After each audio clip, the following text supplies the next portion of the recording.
morning weather. And welcome back. Still seeing a few flakes fall out there in the Watkins Glen sky cam. The Finger Lakes have gotten their fair share of snow here this evening. Now dry slot has moved in and it's really curtailed those snowfall rates and how much snow is going to fall here this evening. More on that in just a second. But temperature wise, not very remarkable today. We were just shy of the average, reaching a high of 32. Lows right on the dot, 16 to start this morning. Not much wind though, so despite it being chilly, could have been a lot colder, but thankfully was not heading into our Saturday. Now, this winter weather advisory is staying in effect until 7 o'clock tomorrow morning. Still seeing potentially a little bit more snow pass through the region here tonight into tomorrow morning. And after that ends at 7 o'clock, smooth sailing for the rest of Sunday. Very nice conditions, much calmer. We may see, though, a lack of sunshine as we head into Sunday and wrap up our weekend. So looking at the satellite and radar, here's the broad scope of this system. The snow band stretching from parts of Detroit and Windsor, Ontario, all the way to the Atlantic coast and parts of Boston.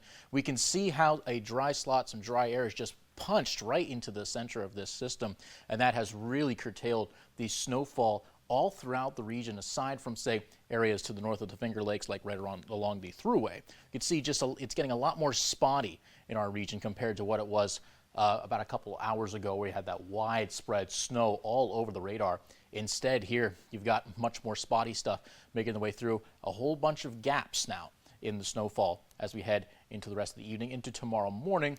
In terms of what we're seeing, we go hour by hour here. We're going to still see at least a few more light snow showers push through.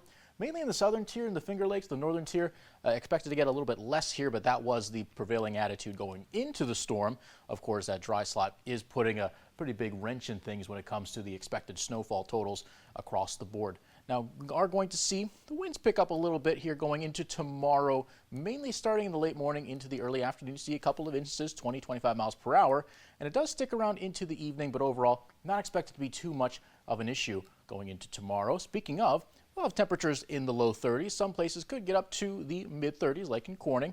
Lots of 33s on the map from Watkins Glen all the way down to Sayre and into Towanda. A little bit cooler off to the west, 30 in Woodhull and Westfield, and 32 for Hornell and Bath. So again, think cloudy and temperatures in the low 30s for the area. We could see a few light flurries in the morning. After that, not too much snow headed our way. Monday looking calm, quiet, a little bit more sunshine. As we head into Tuesday, good chance that we see at least a few more snow showers start to make their way into the region. So it's another low pressure system to bring us a little bit more snow into the area. And for our 5-degree guarantee, we forecast a high of 32. The actual high also 32 for the area. Going to the rest of the evening, 22 the low. See snow continue for at least a few spots in our area. And for the rest of the 7-day forecast, see temperatures will stick in the 30s for a good chunk of next week. See that snow starts to fall Tuesday, continuing into Thursday, and we'll see temperatures return to the 20s for Friday, back to the 30s for the weekend.